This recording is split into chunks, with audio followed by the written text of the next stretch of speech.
Hi guys, and welcome back to another video. My name's Destiny. We do book things here, and today we're going to discuss my February wrap-up. So, I read a lot in February. Now I'm looking back at it, and I get to tell you everything I read in February, so I'm really excited for that. So, to start off, as you can see on the screen beside me, I finished the entire Beautiful Creatures series by, I want to say am I right or am I wrong? Hold on. It's by Cameron Garcia and Margaret Stoll. If you've never heard of this series, it follows Lena and Ethan, and it's kind of a witchy series. It's from the early 2000s. I'm sure there's nobody here that I need to give a synopsis to. If you've never read it, I highly recommend. It's set in the South, the United States in the South, and Ethan is having dreams of a girl falling. He can't figure out who this girl is. He's been having these dreams since his mother passed, and come to find out it's Lena. Lena is a caster who, in her family, things are happening. I don't want to go any deeper than that because I don't want to spoil the series for you. Absolutely love it. Highly recommend.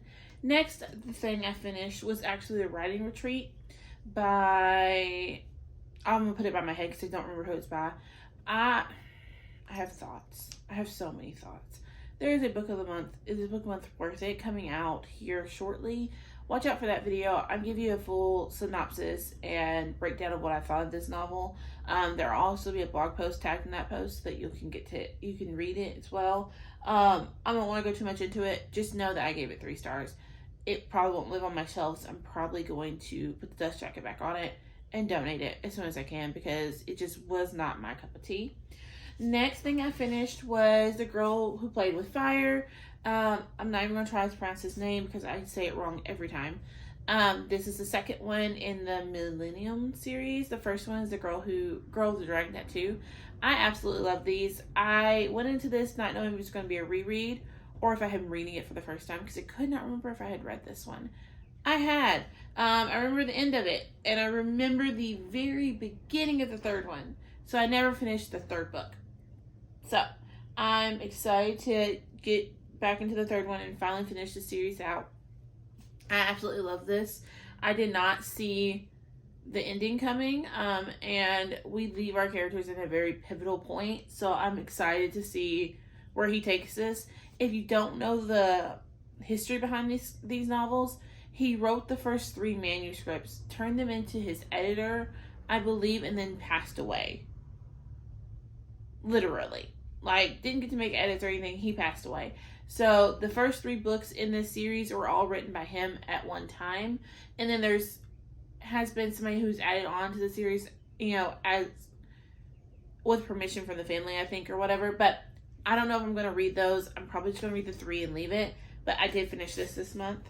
Next, I finished Children of Virtue and Vengeance by Tomi Adeyemi.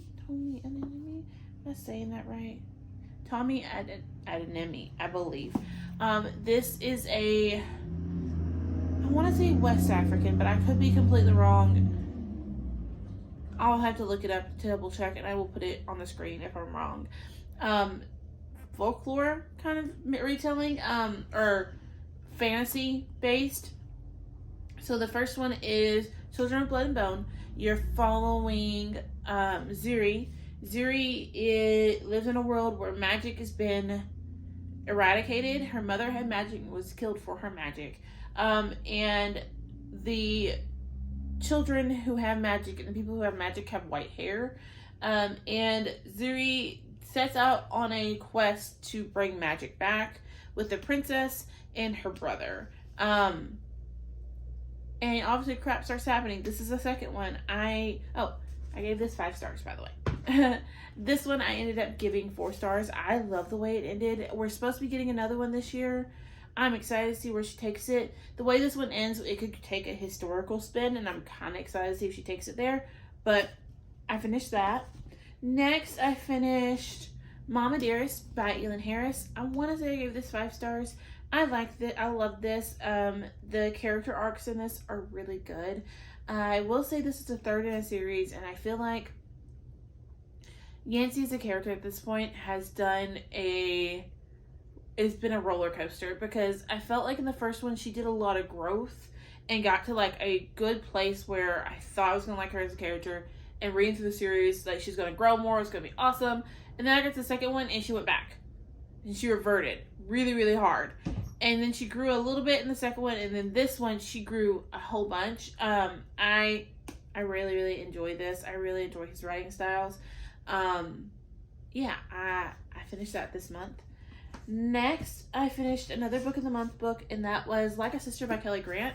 I gave this 5 stars. I physically read this one, and I've been in such a thriller mood after finishing this one. This follows, I'm trying to remember our protagonist's name. Hold on.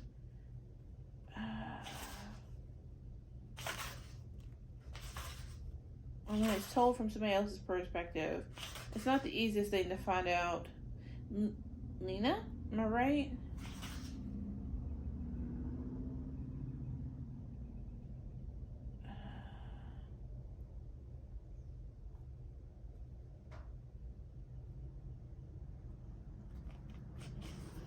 It didn't tell me.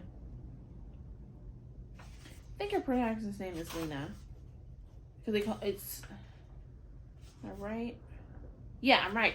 Lena. Lena finds out via Instagram and the news that her sister has passed away on a playground, and it looks like a drug overdose. Her sister has had issues in the past. She is a influencer and has been living off of their father's money for a really long time. Something happened 2 years ago and they had not been speaking. And so Lena sets out to figure out what happened to her sister. Who killed Desiree? Did she kill herself really? What's going on? It was so good. I think it's because I relate a lot to it that I enjoyed it so much, but I did give this 5 stars. Highly, highly recommend. It was a really good thriller. I did not see the ending coming, but I don't think you could have predicted the ending from the novel itself. Like, there was a couple red herrings, but there was no actual clues to who actually did it. Sorry.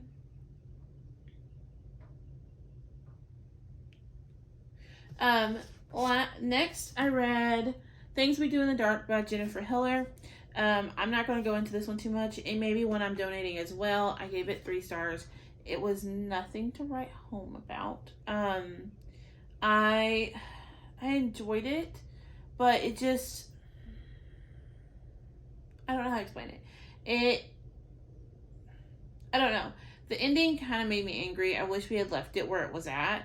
And it would have been better than where we took it, because it took, at the end of it, went to a mystery element that I just did not care for.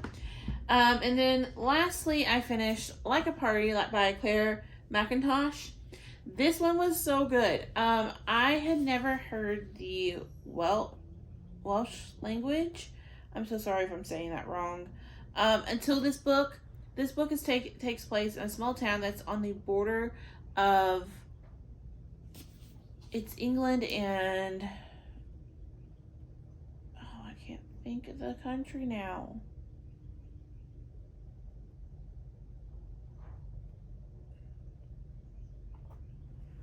I'm trying to see if I can figure out. Wales. There it is. So it takes place on a town on the border of English and Wales. The body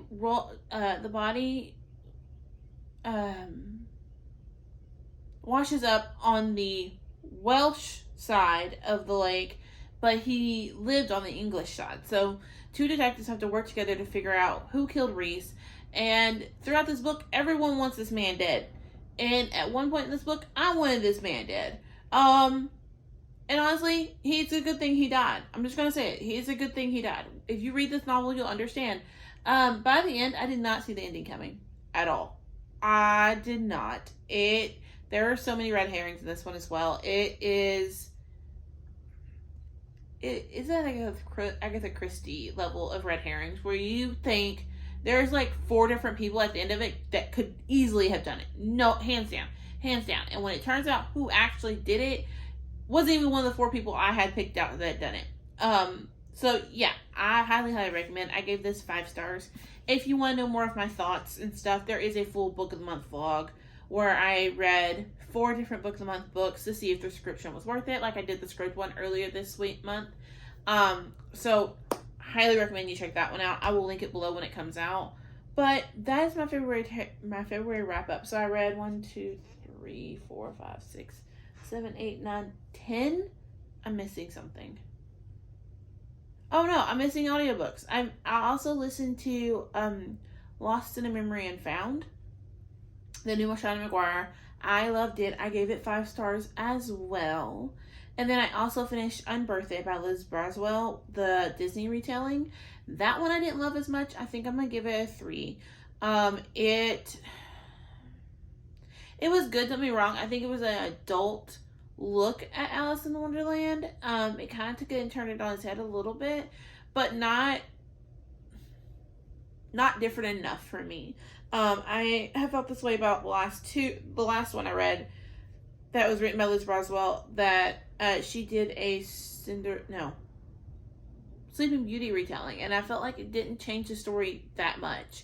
On my TBR this month, I do have Almost There, which is the Tiana retelling. I'm hoping it takes it there. If not, I may just leave the retelling alone, because right now I have a 5 star and 2 3s, so maybe it's not my cup of tea. But that is everything. I wanted to get this video out real quick.